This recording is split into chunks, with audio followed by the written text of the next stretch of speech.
Selamat sore Bapak Ibu jemaat yang dikasihi Tuhan. Kembali kita bertemu pada kesempatan sore hari ini, yaitu dalam belajar firman Tuhan.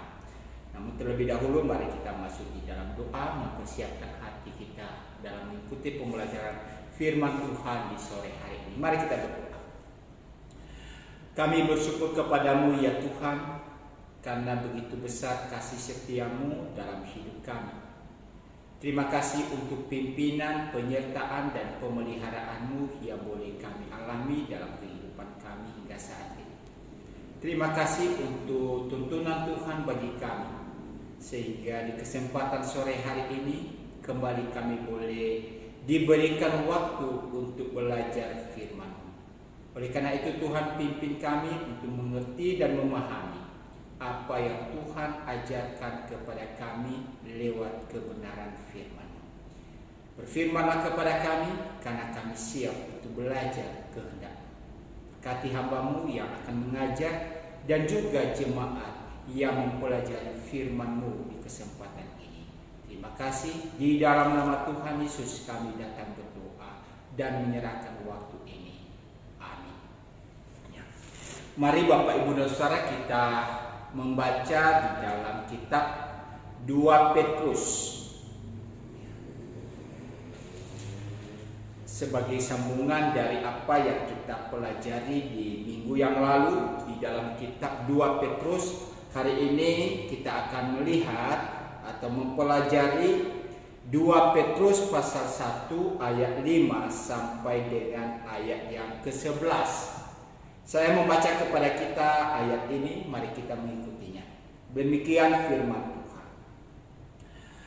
Justru karena itu, kamu harus dengan sungguh-sungguh berusaha untuk menambahkan kepada imanmu kebajikan, dan kepada kebajikan pengetahuan, dan kepada pengetahuan penguasaan diri, kepada penguasaan diri ketekunan, dan kepada ketekunan kesalehan, dan kepada kesalehan kasih akan saudara dan saudara, dan kepada kasih akan saudara-saudara kasih akan semua orang.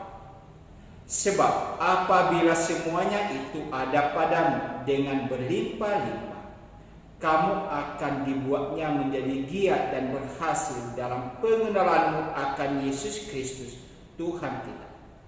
Tetapi barang siapa tidak memiliki semuanya itu, ia menjadi buta dan picik, karena ia lupa bahwa dosa-dosanya yang dahulu telah dihapuskan.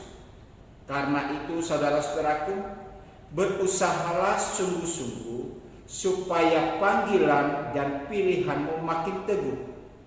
Sebab jikalau kamu melakukannya, kamu tidak akan pernah tersandung. Dengan demikian kepada kamu akan dikaruniakan hak penuh untuk memasuki kerajaan kekal, yaitu kerajaan Tuhan dan Juru Selamat kita, Yesus Kristus. Ya. Demikian firman Tuhan yang menjadi tema pembahasan kita sore hari ini Bapak Ibu dan Saudara, yaitu bagaimana harus bertumbuh. Ya, satu pertanyaan penting yang boleh kita coba terapkan di dalam kehidupan iman percaya kita. Ya, bagaimana harus bertumbuh. Ya, kita coba melihat apakah diri kita itu sudah mengalami pertumbuhan atau belum. Saya coba membagi Bapak Ibu dan Saudara, ada tipe orang misalkan merasa diri sudah bertumbuh di dalam iman. Ini persoalannya kalau sudah merasa bertumbuh sehingga ia tidak lagi memerlukan hal-hal yang lain karena merasa sudah mengalami pertumbuhan. Ada orang yang juga tipe kedua, yaitu tidak mengalami pertumbuhan. Ya. Tentu faktor-faktor penyebabnya itu Bapak Ibu dan Saudara mungkin karena tidak mau peduli hal-hal yang berhubungan dengan iman. Atau mungkin juga orang ini cuek terhadap segala sesuatu yang berhubungan dengan iman. Yang penting bagi dia, saya sudah percaya Yesus. Sehingga hal-hal yang lain lagi yang berkaitan dengan iman, ia tidak mau tahu tentang itu. Sehingga kalau kita lihat, maka akibatnya apa? Ia tidak mengalami yang namanya pertumbuhan. Dan hal yang lebih baik Bapak Ibu dan Saudara adalah tipe yang ketiga yang saya katakan di sini adalah orang yang mau bertumbuh. Artinya ia tidak merasa sudah bertumbuh walaupun ia sudah ada di dalam Tuhan. Tetapi ia terus meningkatkan kemampuan imannya. Terus meningkatkan pertumbuhan imannya di dalam Tuhan. Sehingga dengan konsekuensi itu Bapak Ibu dan Saudara, ia bisa menyikapi segala sesuatu dengan baik. Orang yang mau bertumbuh dikarenakan apa? Ada rasa haus dalam hatinya, dalam jiwanya untuk semakin mengenal akan Tuhan. Ada rasa rindu untuk semakin menjalin hubungan yang intim dengan Tuhan. Maka itulah yang kita coba lihat di dalam bagian firman Tuhan yang diajarkan oleh Petrus di sini Bapak Ibu dan Saudara, yaitu bagaimana harus bertumbuh itu. Kalau kita melihat di dalam ayat 5 dikatakan di sini, justru karena itu kamu harus dengan sungguh-sungguh berusaha untuk menambahkan. Coba kita perhatikan di sini, yaitu Petrus mendorong orang-orang yang baru percaya untuk maju terus selangkah demi selangkah di dalam kodrat ilahi dengan sungguh-sungguh. Artinya pengajaran firman Tuhan yang disampaikan oleh Petrus di sini, jangan ada orang-orang percaya itu merasa berpuas diri. Tadi yang saya katakan tipe orang yang pertama itu adalah orang yang merasa sudah bertumbuh. Sehingga karena ia sudah merasa bertumbuh, maka ia lagi tidak mau belajar dengan banyak hal. Kenapa? Ia merasa aku ini sudah bertumbuh.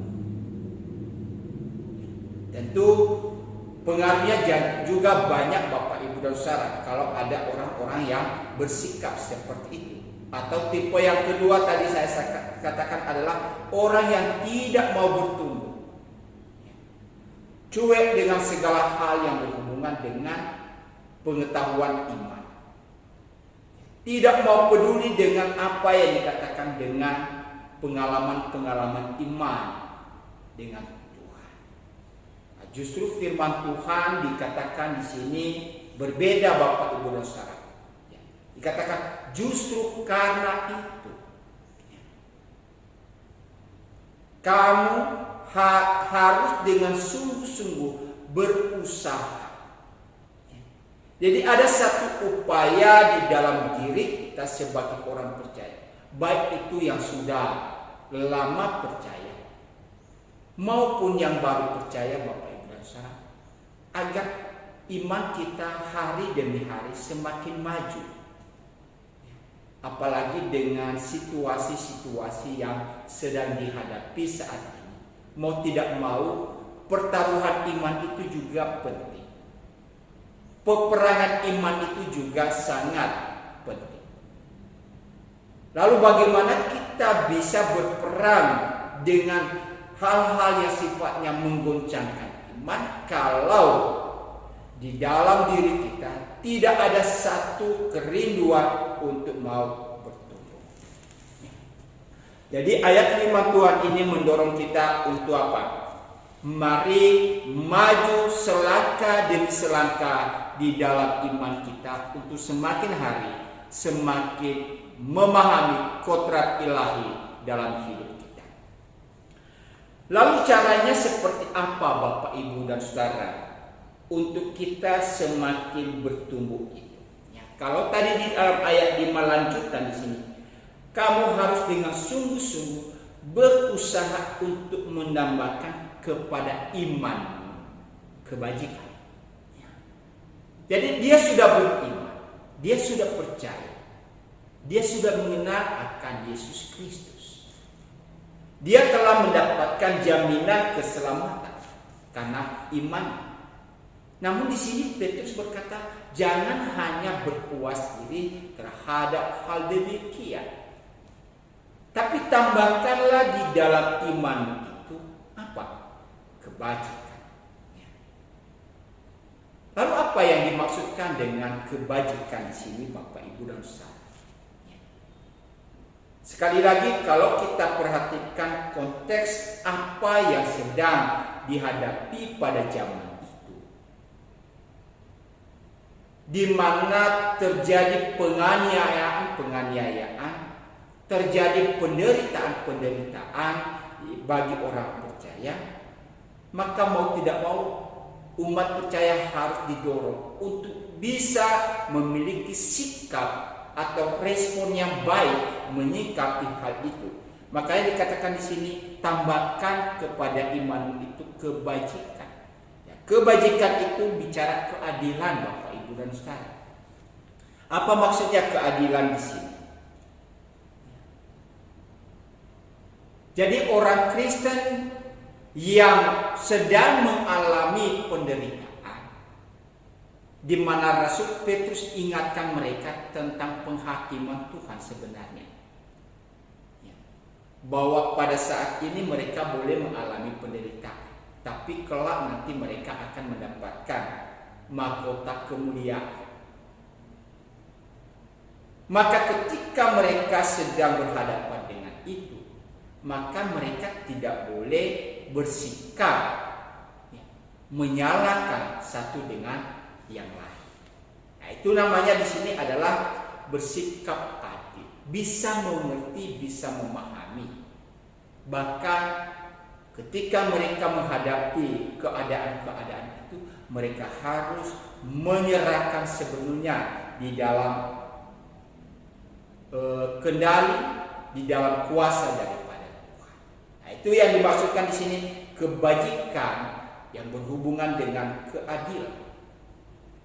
Kemudian apalagi yang dimaksudkan kebajikan dalam konteks ini adalah kekuatan dalam penderitaan.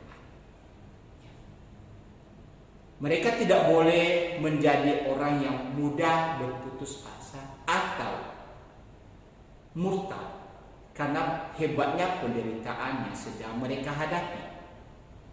Sehingga ketika mereka beriman kepada Kristus, lalu tidak mampu untuk menyingkapi atau memikul penderitaan, akhirnya apa? Meninggalkan iman. Nah, di sini yang dimaksudkan di sini kebajikan itu ada satu kekuatan dalam diri mereka untuk melewati yang namanya penderitaan. Bersikap positif dalam segala hal. Kemudian apa?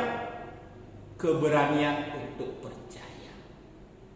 Jangan mereka mudah berputus asa, tetapi tetap teguh di dalam keyakinan mereka kepada Tuhan. Kalaupun pada zaman itu mereka ditantang untuk memberikan pengakuan iman kepada Yesus sebagai Tuhan mereka, maka harus ada keberanian di sini. Mungkin kalau konteks kita hari ini, Bapak, Ibu, dan Saudara, kita tidak pernah dan mungkin sulit untuk ditantang hal demikian, apalagi dengan taruhan nyawa. Maka mau tidak mau di sini adalah harus diwujudkan dengan satu keberanian pengakuan percaya itu. Nah, itulah yang didorong di sini adalah sebuah keteguhan dalam iman. Kemudian apa? Di dalam kebajikan-kebajikan itu, keteguhan dalam iman, keberanian percaya, kekuatan dalam penderitaan, maka ia bisa menghasilkan perbuatan-perbuatan yang baik dalam hidupnya. Ya, jadi kalau kita melihat di sini, Bapak, Ibu, dan Saudara, bahwa iman itu tidak hanya cukup dengan perkataan, pengakuan, tetapi juga harus nyata di dalam tindakan. Nah, itu yang dimaksudkan oleh Petrus di sini. Tambahkan kepada imanmu itu kebajikan. Lalu bagaimana kita bisa memahami tentang kebajikan itu? Bagaimana kita bisa melihat ada keadilan? Bagaimana kita bisa memahami ada kekuatan dalam penderitaan, keteguhan dalam iman? Nah, dilanjutkan oleh Petrus di sini. Tambahkanlah di dalam kebajikan itu adalah pengetahuan. Ya, jadi iman menghasilkan kebajikan dalam hidupnya, dan kebajikan itu didapatkan oleh apa? Melalui pengetahuan. Jadi kalau kita melihat di sini Bapak Ibu dan Saudara, pengetahuan yang dimaksudkan di sini ini bisa didapatkan melalui pembelajaran hidup. Ya, belajar melalui apa yang diajarkan oleh para rasul pada zaman itu, baik itu tentang iman mereka di dalam Yesus, pengharapan mereka di dalam Yesus, segala pengajaran-pengajaran yang berkaitan dengan keselamatan mereka, pengenalan mereka akan Tuhan dan lain sebagainya. Nah, itu pengetahuan yang didapatkan secara teori, tetapi juga pengetahuan berdasarkan pengalaman-pengalaman iman. Apa yang dimaksudkan di sini Bapak Ibu dan Saudara? Petrus juga mengingatkan ada banyak orang percaya pada zaman mempertaruhkan iman mereka dan tidak mudah meninggalkan iman mereka di dalam Tuhan oleh karena penderitaan. Nah, dari pengalaman-pengalaman itulah mereka harus berpegang teguh. Dengan mereka memahami itu Bapak Ibu dan Saudara, lalu mereka diberikan hikmat, ya, mendapatkan pengetahuan dan hikmat yang memberikan mereka hal-hal yang berguna untuk mengarahkan kehidupan mereka. Dengan pengetahuan itu, pemahaman mereka tentang Tuhan, jaminan keselamatan mereka di dalam Tuhan, mereka tidak boleh berputus asa, mereka tidak boleh kecewa dan lain sebagainya, harus sabar menghadapi penderitaan. Maka mereka terus diarahkan untuk terus kuat. Apa sikap yang mereka harus lakukan? Dituntun hari demi hari. Kemudian apa? Diberikan perintah sikap apa yang mereka harus tunjukkan sebagai orang Kristen di tengah-tengah dunia yang memang pada zaman itu tidak bisa menerima keberadaan mereka. Maka itulah sebabnya mereka diberikan cara dan peraturan hidup sebagai seorang. Jadi saudara-saudara yang dikasihi Tuhan, di dalam pengetahuan itulah mereka semakin hari semakin mengenal akan Allah dengan sempurna. Melalui mempelajari Alkitab Bapak Ibu dan Saudara, kita diberikan pengajaran-pengajaran untuk semakin mengenal akan Tuhan. Itulah sebabnya sebagai orang Kristen Bapak Ibu dan Saudara, jangan pernah malas untuk mempelajari Alkitab. Jangan pernah malas untuk membaca Alkitab. Itu adalah sebuah sumber bagi kita untuk mengenal Allah dengan benar. Melalui mempelajari Alkitab, kita bisa mengenal kehendak Allah dengan sempurna. Melalui mempelajari Alkitab, kita bisa mengenal bagaimana kehidupan yang diperkenankan oleh Tuhan. Makanya Petrus ingatkan, tambahkan di dalam imanmu itu kebajikan, dan kebajikan itu didapatkan melalui dengan adanya pengetahuan. Dan setelah itu Bapak Ibu dan Saudara, pengetahuan itu kemudian apa? Diaplikasikan seperti apa? Makanya dikatakan selanjutnya apa? Tambahkanlah kepada pengetahuan itu penguasaan diri. Ayat 6 ya.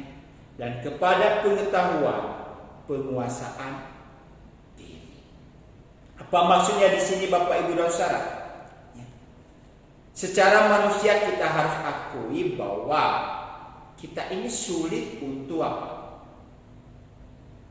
Mengendalikan diri kita ketika kita berhadapan dengan keadaan-keadaan yang menurut kita itu hal yang tidak adil dan lain sebagainya.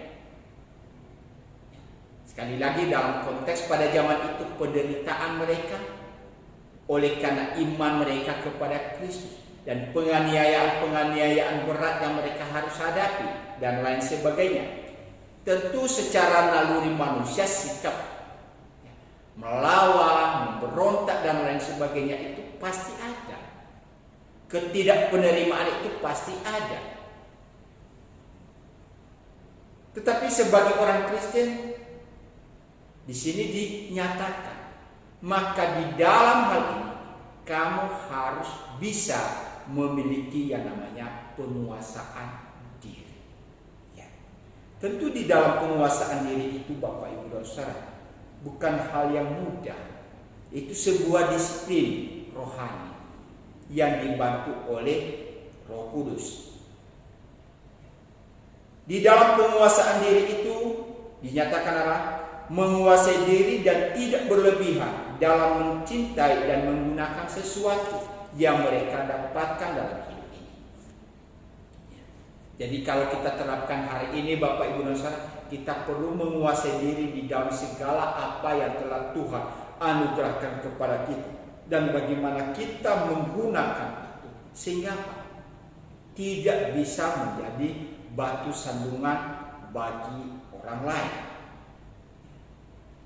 Kita harus bisa bersikap sepantasnya dalam mengendalikan keinginan-keinginan dalam diri kita. Sekali lagi, mengendalikan keinginan itu bukan hal yang mudah Bapak Ibu dan Saudara. Bagaimana kita mengontrol segala keinginan-keinginan yang muncul di dalam diri kita. Makanya dibutuhkan yang namanya di sini pengendalian diri, penguasaan diri yang dikerjakan oleh Roh Kudus.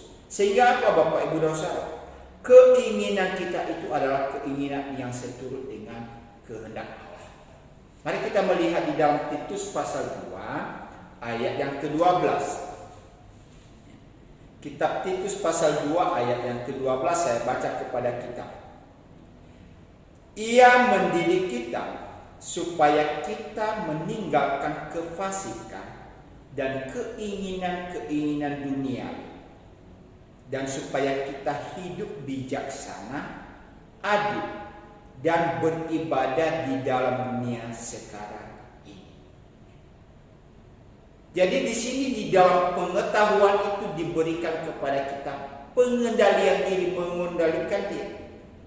Bagaimana Tuhan terus mengatur dan membimbing kehidupan kita sehingga di dalam hal ini kita bisa mengontrol kehidupan kita dengan sebaik-baiknya, sehingga setiap keinginan kita itu adalah seturut dengan kehendak Allah. Maka saudara-saudara yang dikasihi Tuhan, di dalam hal ini perlu disiplin diri. Kalau kita membaca di dalam 1 Timotius 4 ayat 7, saya baca kepada kita 1 Timotius 4 ayat 7. Demikian firman Tuhan, tetapi jauhilah takhayul dan dongeng nenek-nenek tua. Latihlah dirimu beribadah. Poin yang terakhir dikatakan di sini Bapak Ibu dan Saudara, latihlah dirimu beribadah. Konteks beribadah adalah konteks di mana kita memberikan segala sesuatu penghormatan kepada Allah. Maka di dalam hal ini dikatakan apa? Perlu latihan. Latihan ini berarti bicara tentang penguasaan diri. Semampu apapun, sehebat apapun kita Bapak Ibu dan Saudara, kalau kita tidak punya kemampuan untuk melatih diri, maka itu adalah sia-sia ada. Contoh kita ambil misalkan seorang pemain sepak bola Bapak Ibu dan Saudara, sudah profesional, sudah memahami banyak hal. Ya. Teknik sepak bola dia mengerti. Ya. Yang kalau misalkan sepak bola itu ya, yang sangat terkenal saat ini baik itu Messi, Ronaldo dan lain sebagainya. Mereka adalah pemain-pemain sepak bola terbaik dunia. Tapi apakah mereka di dalam pertandingan itu perlu melatih diri? Iya. Kemampuan mereka harus terus diasah. Saya pernah melihat sebuah pertandingan ini, Bapak Ibu saudara, ya, di mana pemain terkenal ini oleh pelatihnya tidak dimainkan dalam satu pertandingan. Saya bertanya-tanya dalam hati, kenapa? Bukankah Messi ini adalah pemain hebat, terkenal dan punya keahlian dalam bermain sepak bola? Kenapa pelatihnya tidak menurunkan dia dalam satu game itu? Setelah beberapa waktu baru saya baca kembali tentang berita bahwa pelatih merasakan bahwa ia pada saat itu masih belum pantas. Oleh karena ya kondisi fisiknya dan lain sebagainya, dia harus dilatih lagi sehingga kondisi fisiknya semakin baik, sehingga ketika kondisinya menjadi baik maka ia bisa diterjunkan untuk sebuah laga yang hebat ini. Jadi dilatih. Demikian dalam iman kita, Bapak Ibu dan Saudara. Kita juga perlu melatih iman kita. Dengan cara apa tadi? Dengan penguasaan diri itu. Bagaimana kita mengendalikan yang namanya emosi kita? Bagaimana mengendalikan namanya tutur kata kita? Bagaimana mengendalikan yang namanya penglihatan kita? Bagaimana mengendalikan terhadap ya, hal-hal yang membuat kita bisa jatuh di dalam dosa. Ya, perlu latihan ekstra, perlu melatih diri. Maka di dalam melatih itu, Bapak Ibu dan Saudara, jangan orang berkata pengendalian itu cukup satu kali, pengendalian itu cukup dua kali. Tidak. Karena apa? Di dalam hal ini Petrus ingatkan, di dalam pengendalian diri itu maka harus ada yang namanya apa? Ayat 6, kepada penguasaan diri ketekunan. Ya. Dikatakan perlu ada yang namanya ketekunan. Apa tujuannya, Bapak Ibu dan Saudara? Ya, dengan ketekunan kita diberikan kemampuan untuk dapat melihat apa manfaat di balik setiap tekanan-tekanan yang ada. Dengan bertekun kita bisa melihat kesukaran-kesukaran itu. Dengan kesukaran itu kita terus dilatih untuk apa? Banyak berlatih di dalam pengendalian. Ya, ketekunan. Iman itu harus bertekun. Di dalam pengenalan akan Tuhan juga harus tetap bertekun, Bapak Ibu. Ya. Memang di dalam pandemi ini sekarang ini ketekunan kita itu sedang diuji, Bapak Ibu dan Saudara. Apakah kita hari demi hari terus melatih diri kita untuk apa? Mengenal Tuhan. Ya, mungkin kita tidak bisa datang beribadah kepada Tuhan di dalam rumah Tuhan. Tetapi bagaimana di tempat kediaman kita? Bagaimana dengan saat teduh kita? Bagaimana dengan doa kita? Ya. Ini adalah sebuah hal yang terus terjadi dan terus ditingkatkan di dalam kehidupan kita, yaitu ketekunan, tekun di dalam hidup. Seorang yang anak yang belajar, Bapak Ibu dan Saudara, untuk semakin meningkatkan ya, pengetahuannya, maka ia terus belajar dan belajar. Iman kita juga seperti itu, Bapak Ibu dan Saudara. Dibutuhkan yang namanya ketekunan, sehingga apa? Kita bisa menyikapi segala situasi yang terjadi di sekitar ini. Kenapa? Kita memiliki satu pemahaman yang baik tentang apa yang sedang terjadi. Dan hasil daripada sebuah ketekunan itu, Bapak Ibu dan Saudara, dikatakan di sini menambahkan dalam ketekunan itu adalah kesalehan. Kesalehan menunjukkan sikap menghormati dan tunduk kepada Allah di dalam segala hal. Orang yang saleh berarti ia memiliki sikap menghormati dan taat kepada Allah dalam segala hal. Melalui kesukaran, ia tetap menundukkan diri, taat kepada Tuhan. Ia tidak menyalahkan Tuhan. Ia tidak berontak kepada Tuhan, apalagi meninggalkan Tuhan. Melalui kesukaran, mereka memperoleh pengetahuan tentang kebaikan kasih daripada Allah Bapa. Inilah yang membuat mereka menjadi orang yang menunjukkan kesalehan dalam hidupnya, Bapak Ibu. Ada hal yang sukar sekalipun, ia tidak mengumpat kepada Allah. Dalam keadaan penderitaan, ia tidak menyalahkan Tuhan, tapi ia justru memelihara hidupnya agar ia tidak jatuh di dalam dosa. Contoh-contoh di Alkitab yang menunjukkan sikap seperti itu, Bapak Ibu dan Saudara, banyak ya. Yang disebut orang saleh pada zamannya itu banyak ya.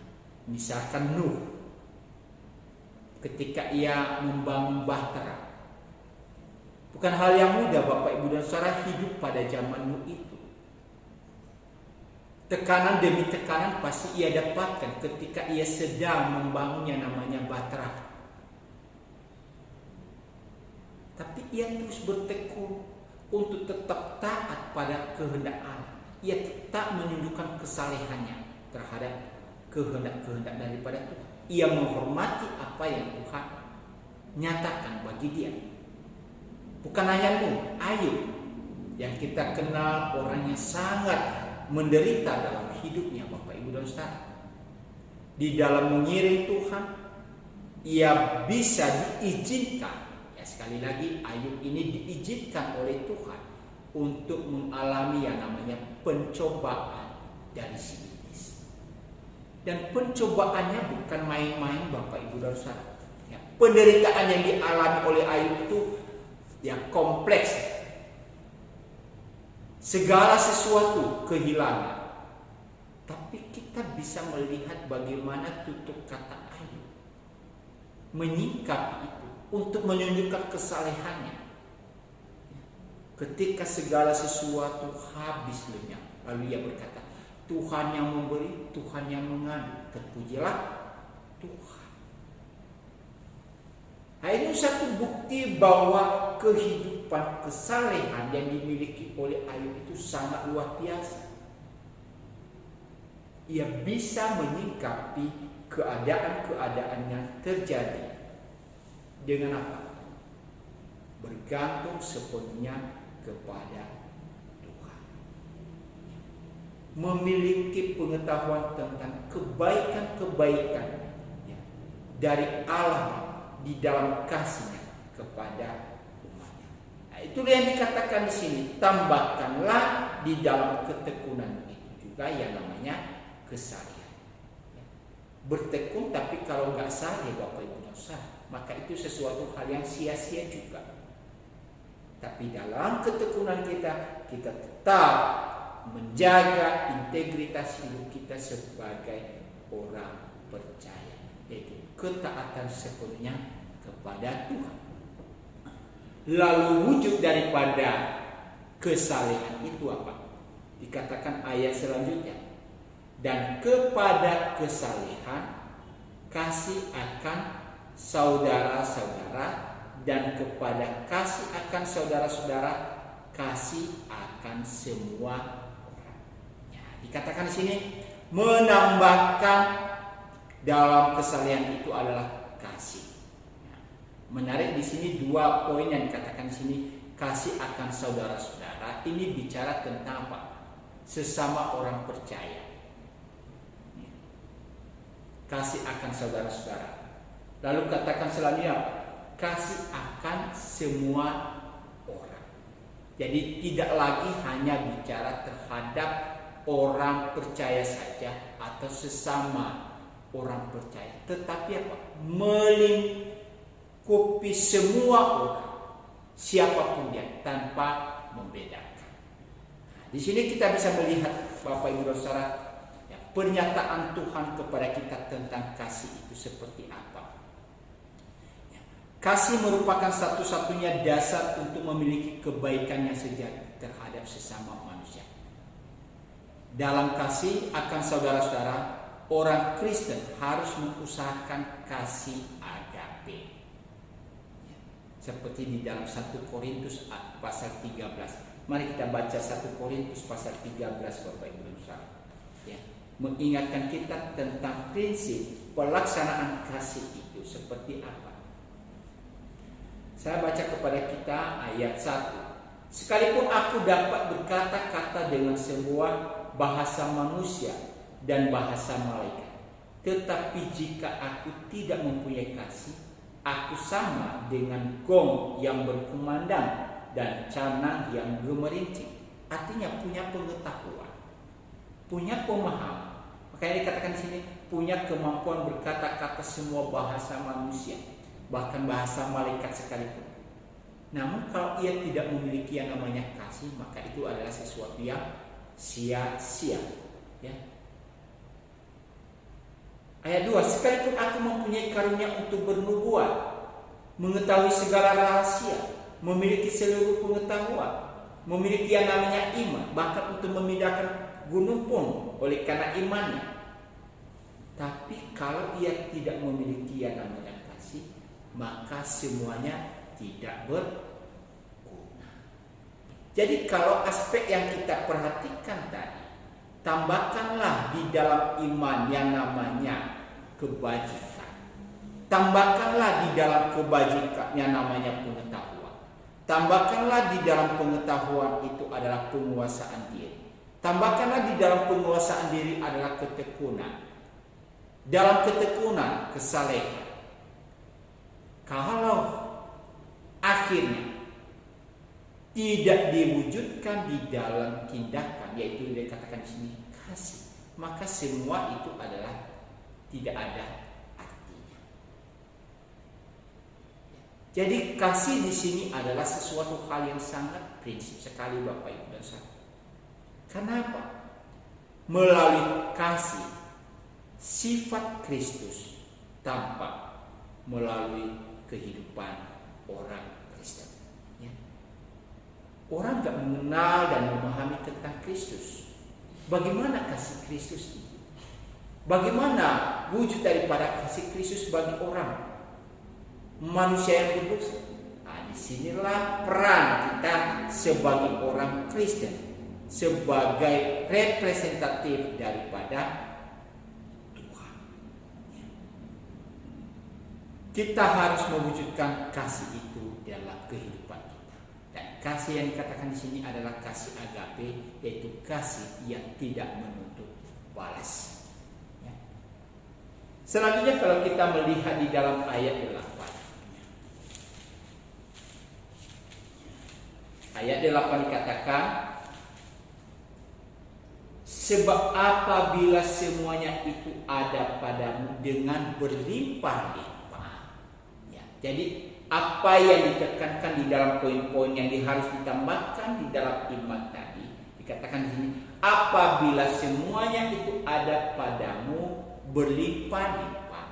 Maka kalau kita lebih melihat ada padamu, itu berarti apa? Terletak pada sikap kita sebagai orang percaya. Kemudian apa? Berlimpah-limpah menunjukkan apa? Sebuah pertumbuhan dan kepenuhan roh atau pengendalian oleh Roh Kudus yang dialami oleh orang percaya. Jadi ini sebenarnya adalah sebuah hal yang dituntut bagi kita sebagai orang percaya, yang harus kita miliki, yang harus kita wujudkan dan nyatakan. Karena di dalam ayat ini dikatakan, sebab apabila semuanya itu ada padamu dengan berlimpah, maka konsekuensinya apa Bapak Ibu dan Saudara? Di ayat 8 apa? kamu menjadi giat dan berhasil dalam pengenalanmu akan Yesus Kristus. Jadi poin yang bisa dikatakan tadi, iman, pengetahuan, penguasaan diri, ya, ketekunan, kesalehan, dan kasih itu adalah sesuatu hal mempresentasikan tentang pengenalan kita akan Tuhan. Makanya dikatakan di sini apa? Kamu akan dibuatnya menjadi giat dan berhasil dalam pengenalan akan Yesus Kristus Tuhan kita. Ya. Sebaliknya Bapak Ibu dan Saudara di ayat 9 apa?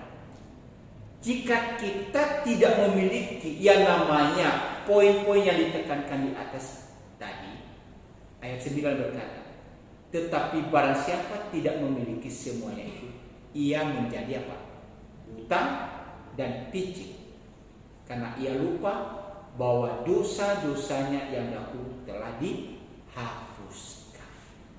Jadi dia mengkontraskan antara orang yang memiliki kasih karunia yang melimpah-limpah itu, karena ia memahami siapakah dirinya. Tapi kalau orang itu tidak memiliki ini, maka dikatakan ia adalah seorang yang buta. Apa seorang yang buta itu Bapak Ibu dan Saudara? Orang yang tidak mengenal, orang yang tidak melihat kebaikan-kebaikan Allah. Seorang yang buta, ia tidak melihat, ia tidak mampu memahami tentang apa yang telah Tuhan kerjakan dalam hidupnya. Ya. Ia adalah orang yang picik, ya, pemahamannya terbatas Bapak Ibu dan Saudara. Ya. Bukan hanya buta, tapi ia juga picik di dalam pemikirannya. Ya. Jadi orang-orang di sini adalah orang-orang yang dikatakan mereka yang tidak bisa mewujudkan segala sesuatu dalam hidup. Tentu sebagai orang percaya hari ini Bapak Ibu dan Saudara, kita tidak dikatakan sebagai orang yang buta dalam segala hal, tetapi kita adalah orang yang memang telah melihat segala kebaikan Tuhan di dalam hidup ini. Itulah sebabnya ayat 10 dikatakan karena itu. Sekali lagi, kalau di ayat 9 berkata orang yang tidak memiliki, itu adalah orang yang buta, orang yang picik, orang yang tidak bisa memiliki, ya, pemahaman tentang Allah dengan baik dan benar. Tetapi orang Kristen seperti apa dikatakan di ayat 10? Karena itu saudara-saudaraku, berusahalah sungguh-sungguh supaya panggilan dan pilihanmu makin teguh. Sebab jikalau kamu melakukannya, kamu tidak akan pernah tersandung. Di dalam ayat 10 di sini dikatakan ada berusaha. Itu adalah sebuah tanggung jawab pribadi daripada orang Kristen. Ya, tanggung jawab seperti apa Bapak Ibu dan Saudara? Pertama, meyakinkan diri mereka sebagai orang. Ia harus benar-benar meyakini bahwa dia adalah pilihan Allah. Bagaimana ia meyakini bahwa dirinya adalah pilihan Allah? Ya, itu kembali kepada beberapa poin yang ditekankan tadi. Jadi kalau kita ingin mengoreksi atau melihat diri kita Bapak Ibu dan Saudara sebagai orang pilihan Allah, ya bagaimana poin-poin yang tadi dikatakan? Iman, kebajikan, pengetahuan, penguasaan diri, ketekunan dan kesalehan dan kasih itu, apakah itu nyata di dalam diri kita? Ya. Jadi di sini berusaha supaya panggilan dan pilihanmu makin teguh, ya, meneguhkan pilihan kekal kita, bahwa mereka benar-benar memahami kesungguhan panggilan mereka. Jadi dibutuhkan yang namanya di sini ketekunan dan usaha untuk memastikan dalam hidup kita. Oleh karena itu Bapak Ibu dan Saudara, bagaimana kita mengoreksi itu di dalam kehidupan kita? Maka perlu dilakukan satu pengujian dalam diri kita. Ya. Misalkan Bapak Ibu dan Saudara, kalau tadi ada beberapa poin yang ditekankan di sini, lalu kita coba wujud. apakah kita ini sudah benar-benar memiliki pertobatan yang sungguh-sungguh di dalam hidup kita? Kenapa? Ada hubungannya dengan kebajikan, ada hubungannya dengan pengetahuan, ada hubungannya dengan penguasaan diri. Apakah kita telah benar-benar hidup di dalam pertobatan yang sungguh-sungguh di dalam Tuhan? Bagaimana dengan pikiran kita? Apakah pikiran kita sudah dicerahkan atau tidak? Bagaimana dengan kehendak-kehendak kita, Bapak Ibu dan Saudara?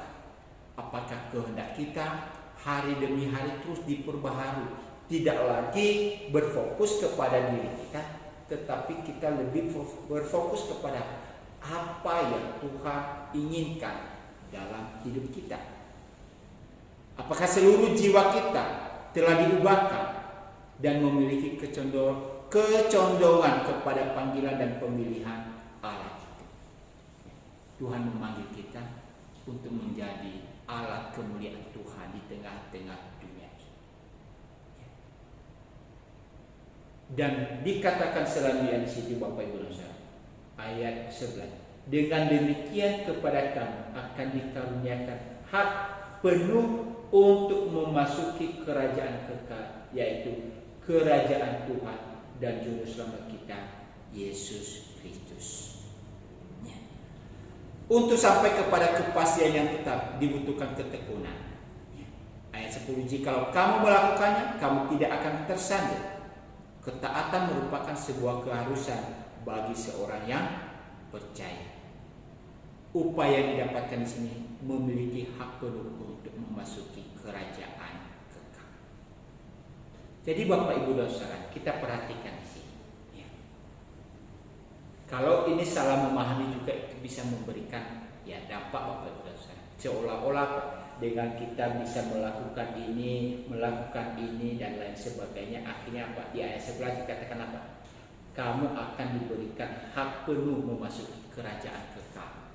Seolah-olah perbuatan, tindakan-tindakan yang kita lakukan menentukan keselamatan kita. Tentu bukan ini maksud yang dikatakan di dalam ayat ini. Kenapa? Di dalam ayat 10 tadi, supaya panggilanmu makin teguh. Sebenarnya ini memberikan satu bukti nyata bahwa kita adalah orang yang telah memiliki panggilan. Kita adalah umat yang telah dipilih oleh Tuhan. Maka tadi saya katakan seperti di awal, jangan hanya pernah berpuas diri terhadap apa yang telah kita miliki dalam iman. Iman itu harus terus bertumbuh dan berkembang. Iman itu harus terus dinyatakan di dalam kehidupan sehari-hari. Jadi bagaimana kita harus bertumbuh? Sekali lagi Bapak Ibu dan Saudara, tambahkan beberapa poin-poin yang Tuhan berikan itu kepada kita melalui firman-Nya tadi. Mari terus menumbuhkan pemahaman kita tentang Allah. Mari terus hidup di dalam kebajikan. Mari terus hidup di dalam penguasaan diri, ketekunan, kesalehan, dan dibuktikan di dalam kasih kita satu dengan yang lain. Itulah bukti bahwa kita sudah mengalami yang namanya pertumbuhan di dalam iman. Maka kalau hal itu tidak terjadi, Bapak Ibu dan Saudara, dikatakan tadi kita adalah seperti orang buta dan picik dalam pemikiran kita. Maka hasilkanlah kehidupan iman Kristen yang baik dan benar dalam hidup ini. Apapun situasi yang kita hadapi, Bapak Ibu dan Saudara, biarlah itu semakin mendorong kita untuk semakin mengenal akan kasih Tuhan dalam hidup ini. Sehingga pada akhirnya kita dikatakan tadi diberikan hak penuh untuk memasuki kerajaan kekal itu bersama dengan Tuhan selama-lamanya. Tuhan memberkati kita semua. Mari kita masuk di dalam doa. Terima kasih Bapa di surga untuk pembelajaran firman Tuhan pada saat ini. Dan biarlah apa yang telah kami pelajari ini boleh menolong kami untuk terus bertumbuh di dalam iman kami kepada Berkati setiap jemaat-Mu yang boleh belajar firman-Mu. Tambah-tambahkan hikmat dan bijaksana-Mu ya Tuhan. Sehingga di dalam kehidupan sehari-hari pun mereka semakin mengenal akan kasih Tuhan. Terima kasih. Terpujilah Engkau ya Tuhan. Di dalam Kristus Yesus Allah kami yang hidup, kami berdoa. Amin. Terima kasih Bapak Ibu dan Saudara. Kalau ada hal-hal yang perlu di-sharingkan, silakan kirimkan melalui WA. Tuhan memberkati kita. Sampai bertemu.